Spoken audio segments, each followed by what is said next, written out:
everyone. My name is Chen Zizhao. Today, I'm honored to share with you my research entitled A Study of the Effects of Slow Practice on Piano Playing Accuracy. This project started from a simple yet fundamental question. Does slow practice really work? We have all been taught by teachers to practice slowly for years. But is this traditional advice backed by real data? Through this study, I aim to find a scientific answer. And then is my content. The first is research background. And the second is literature review. And then is the research methodology, include what is quantitative research, advantages and disadvantages. And then is a preliminary study, include preparation, process, and results. And then is the in-depth study, also include preparation, process, and results. Then is the summaries, and then is outlook. Finally is the references list. Okay, in piano performance, accuracy is crucial. It directly impacts exams, concerts, and competitions. Thus, many teachers recommend slow practice. Believe it builds muscle memory, timing, and control. But this remains controversial. Some argue that slow practice can reduce efficiency or create bad habits. So the research goal is to assess if slow practice actually improves performance accuracy. And this question matters not only for students, but also for teachers. Because practice strategies affect long-term development. In modern music education, there's increasing emphasis on evidence-based teaching. If slow practice is proven effective, it could be more formally integrated into curricula. If not, alternative techniques such as mental rehearsal or goal-oriented segmented practice may deserve more attention. Another reason for choosing this topic is that different institutions adopt varied teaching philosophies. In some conservatories, slow practice is heavily promoted. In others, expressive playing and performance readiness are prioritized from the beginning. By researching how slow practice affects measurable skills like accuracy, we can bridge the gap between these different philosophies. And then is the literature review. Maynard 2006 emphasized repetition and focused attention in practice. Wasser 1940 recognized the popularity of slow practice but raised concerns about its efficiency. Standard 2016 pointed out that repetition alone is not enough without solving technical issues. Kaufman 19, uh, 19 examines how mental preparation, physical training, and feedback influence performance. These sources show the complexity of effective piano practice. One important pattern across all the literature is that slow practice only works when it is paired with intentional focus and correction. Passive repetition, even at a slow speed, can reinforce mistakes. And this is why mental engagement during practice is essential. Researchers also note that effective slow practice tends to involve breaking the music into small, manageable chunks and isolating technical challenges. And then is my research methodology. I used the quantitative research.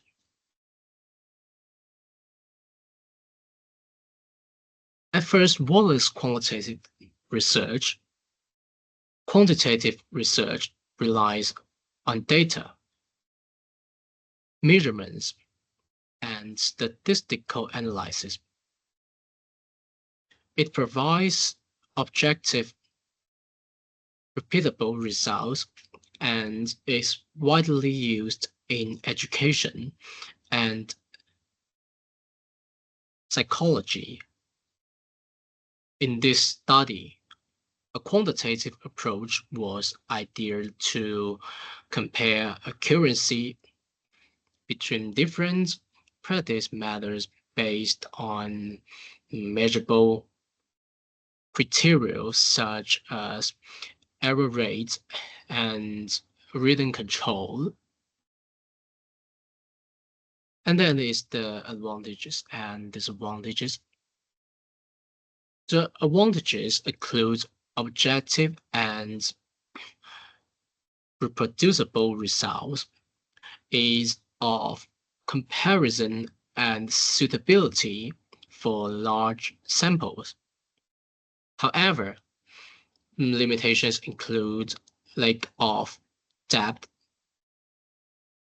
rich design, and limited explanation of artistic or emotional nuances. Thus, it may overlook context or subtle learning outcomes. Quantitative research also requires clearly defined hypotheses and consistent variables.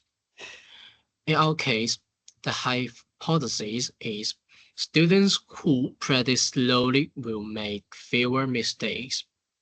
To test this, we need control over tempo, practice duration, environment, and evaluation criteria. These elements ensure our results are trustworthy and reflect the practice method itself, not external influences. Despite its benefits, one major concern about quantitative research in the arts is reductionism. Music is not just about numbers, it is about expression, interpretation, and emotion. Reducing musical growth to only numbers may miss the holistic development of a musician. Therefore, this type of research should be seen as complementary to, not a replacement for qualitative methods. And that is the preliminary study. It's talking about differences between students who practice slowly and those who don't.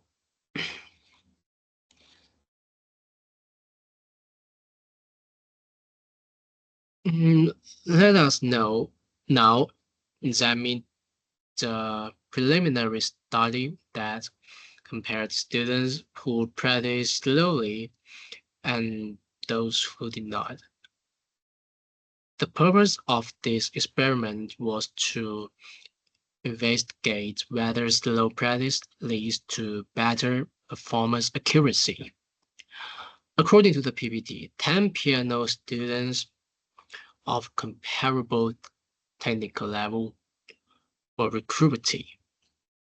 Each student practiced the same music piece, Chopin's Etudes of 10, number 4. The experiment was divided into two groups of 5 students each. The group A consisted of students who practiced slowly at the tempo of quarter notes is 100. And group B practiced at the original performance tempo of quarter notes equal 176. And both groups followed the same practice time frame, 2 weeks. Their final performances were recorded and evaluated.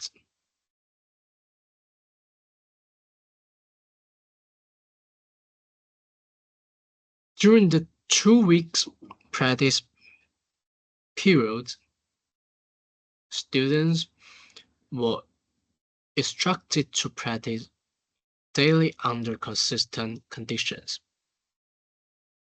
The evaluation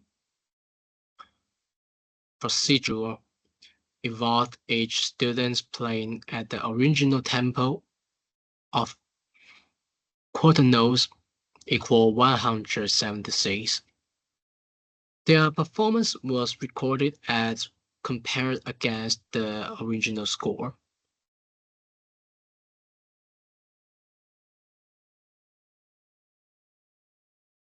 And the judgment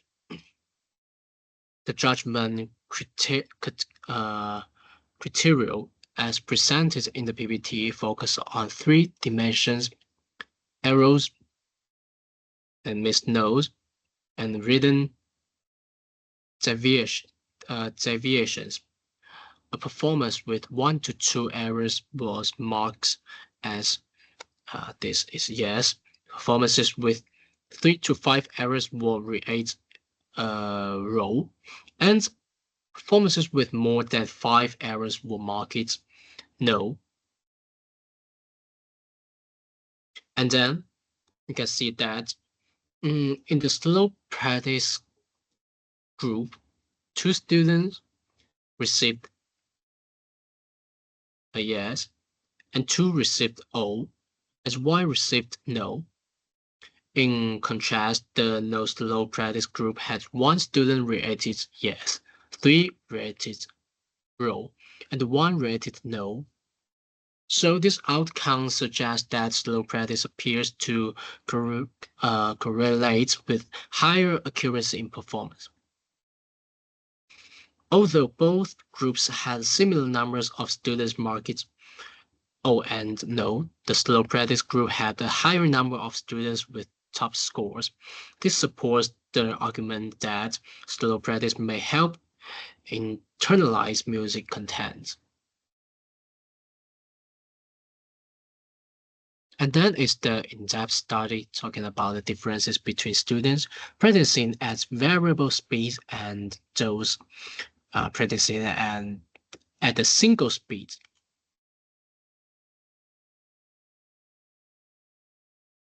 In the second stage, the study explored a new question. Is variable speed slow practice more effective than fixed speed slow practice? Once again, 10 students of comparable technical levels were selected.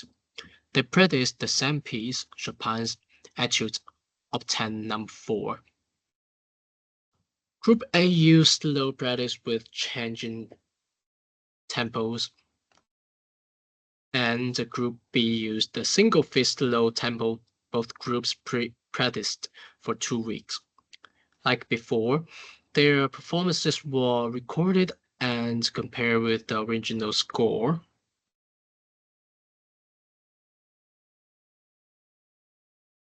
And then the evaluation results are listed as follows. In the variable speeds slow practice group, 10 students were rated yes, 2 were rated row, and 1 was rated no. In the fixed speed group, 1 student received yes, 2 received row, and 2 received no. This suggests that variable tempo practice may offer additional advantages over fixed slow tempo practice. The group that gradually increased speed appeared to retain accuracy while adapting better to performance tempo. This supports the idea that speed variation helps in rigid practice with actual performance. Now let's go to the summaries. From both experiments, the first comparing slow practice with normal tempo practice, and the second comparing fixed slow tempo with variable tempo.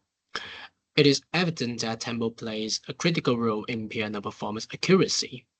The results shows that slow practice leads to fewer errors overall, and that variable tempo practice may provide additional benefits in preparing students for performance. This suggests that a structured tempo approach helps solidify technical skills. A possible reason for this is that slow practice gives students more time to process each motion mentally and physically. It slows down the learning cycle, allowing for better muscle memory development. Students also have more chances to detect subtle errors. In the second experiment, variable tempo added a layer of complexity, but this complexity seemed to foster adaptability. Students gradually pushed themselves closer to performance tempo and thus may have become more fluent and flexible. Overall, comparing the students' outcomes shows that tempo control is not only technical but psychological. Students is the variable group seen more confidence, which may have contributed to their improved scores. And then is the outlook. There are several ways this research could be expanded. First, the sample size should be increased. 10 students per study is limited, and results could be made more reliable with larger, more diverse groups, including students from different levels, beginners, intermediate, and advanced, could reveal whether tempo effects are consistent across skill levels. And second, the duration of practice could be extended. A 2-week period may not fully reflect long-term learning benefits. A future study could explore whether students who use slow or variable tempo for 2 months retain better accuracy over time. And third, the study could introduce real performance settings such as recitals or juries to measure not just rehearsal accuracy but real-world stage performance. This would test whether slow or variable tempo truly prepare students for pressure conditions. Fourth, qualitative data such as interviews or self-reflections could enrich the findings. Understanding students' experience helps reveal how they perceive the usefulness of tempo variations. Finally, incorporation technology such as media analysis or real-time error checking software could provide even more precise data. This may uncover deeper correlations between tempo choice and performance metrics. And that is my references list.